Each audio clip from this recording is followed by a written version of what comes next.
Perang Dunia Kedua adalah era keemasan bagi kendaraan lapis baja. Namun, tahukah kamu bahwa ada kendaraan lapis baja yang jauh lebih kecil dari tank konvensional? Tanket adalah kendaraan tempur lapis baja beroda rantai yang menyerupai tank kecil, kira-kira seukuran mobil.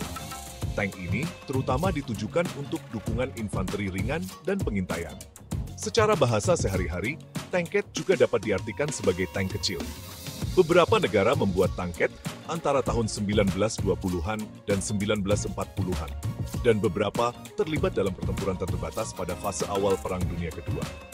Mari kita mundur ke masa lalu dan menjelajahi tankete yang pernah beraksi di medan perang.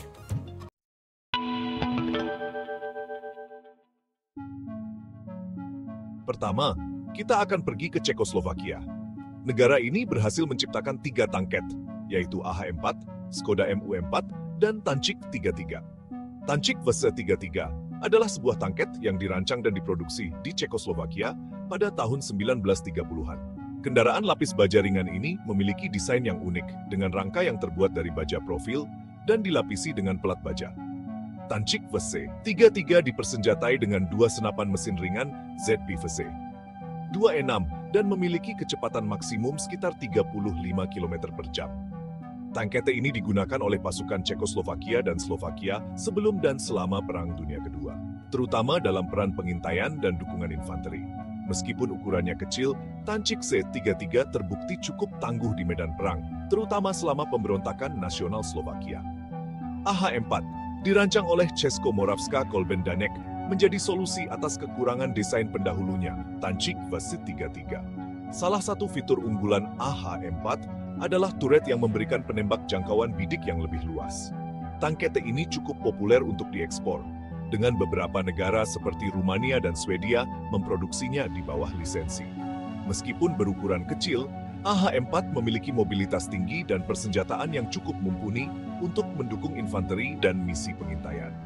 Sedangkan Skoda MU-4 dirancang sebagai penerus Skoda MU-2. Tankete ini mengikuti kompetisi untuk mempersenjatai Angkatan Darat Yugoslavia. Meskipun memiliki desain yang lebih baik dari pendahulunya, Skoda MU-4 kalah bersaing dengan desain lain. Tankete ini kemudian ditawarkan ke beberapa negara seperti Afghanistan, Hungaria, dan Swedia. Namun, tidak ada yang tertarik. Skoda MU-4 dikenal karena konstruksinya yang lebih kokoh dibandingkan MU-2. Namun sayangnya, tidak memiliki turret. Kendaraan ini hanya dibuat dalam satu prototipe dan tidak pernah diproduksi massal.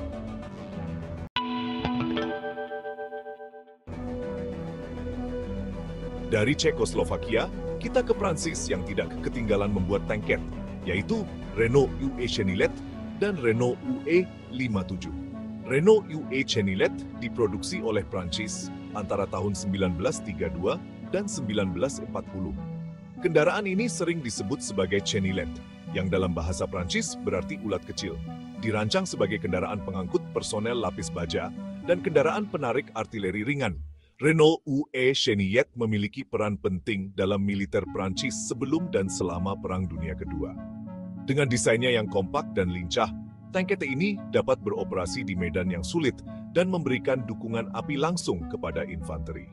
Meskipun ukurannya kecil, Renault UE Chenilet dilengkapi dengan persenjataan ringan dan perlindungan lapis baja yang cukup untuk melindungi krunya dari tembakan ringan.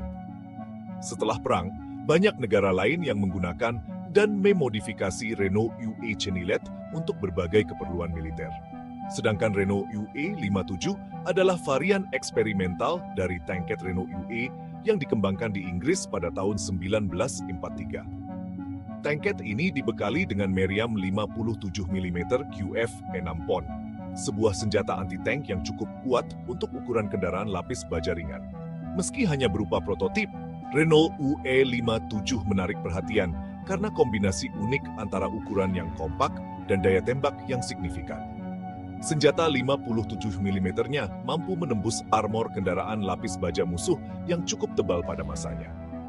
Namun, karena hanya ada satu prototipe yang dibuat, tank ini tidak pernah mencapai tahap produksi massal dan tidak pernah digunakan dalam pertempuran.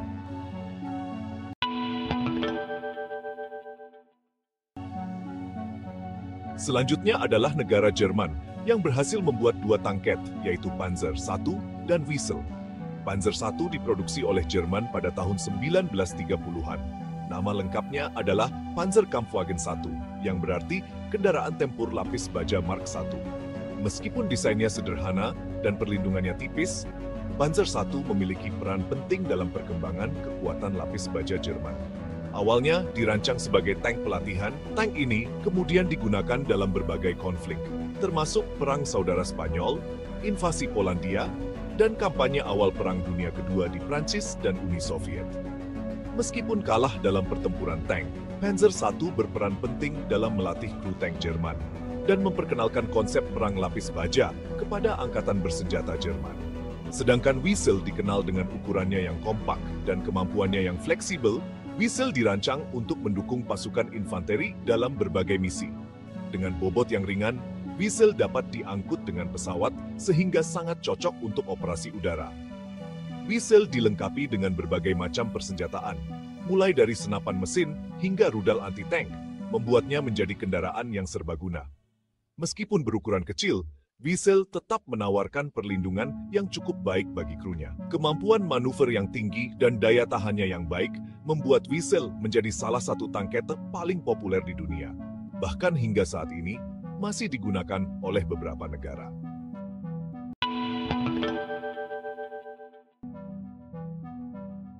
Selanjutnya kita ke Italia, yang juga berhasil membuat tangket bernama Carro Veloce dengan dua varian, yaitu Carro Veloce 33 dan Carro Veloce CV35.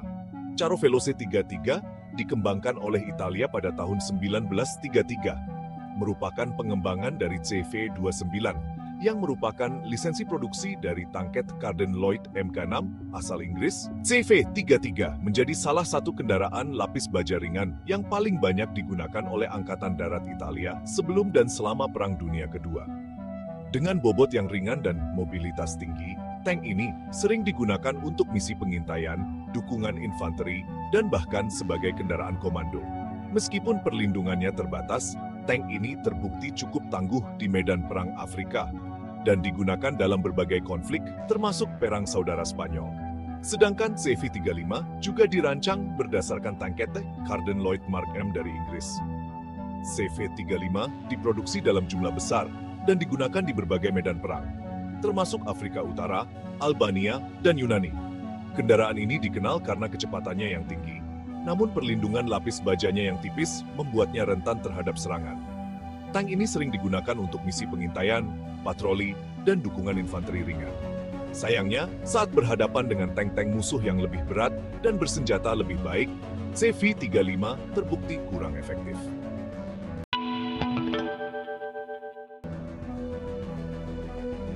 Terakhir kita tutup dari Polandia yang juga membuat tangkette bernama TKS atau TK3. Dirancang pada akhir tahun 1920-an.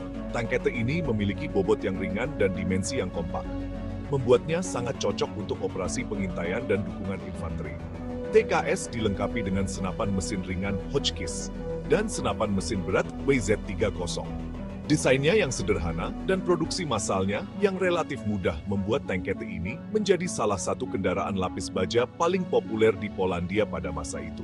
Tank ini juga diekspor ke beberapa negara lain, seperti Rumania dan Turki. Meskipun memiliki keterbatasan dalam hal perlindungan dan daya tembak, tangkette ini terbukti sangat berguna dalam Perang Dunia Kedua, terutama dalam pertempuran perkotaan dan medan yang sulit.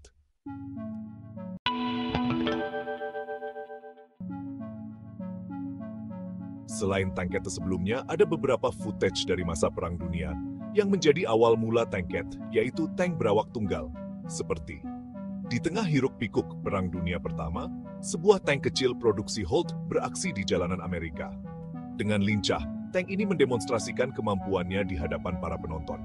Seorang mekanik dengan cekatan keluar dari tank, menandai akhir dari pertunjukan yang mengesankan. One-man German tank. Japanese one-man amphibious tank prototype. Ansaldo Meas dan Moras. Itulah beberapa tangkette terkenal yang berasal dari berbagai negara saat era Perang Dunia. Sebenarnya masih banyak lagi tangkette yang dibuat oleh negara lain, seperti dari Jepang, Amerika, Uni Soviet, Inggris, dan Rumania. Komen kalau kamu mau untuk dibahas. Sampai jumpa di video selanjutnya.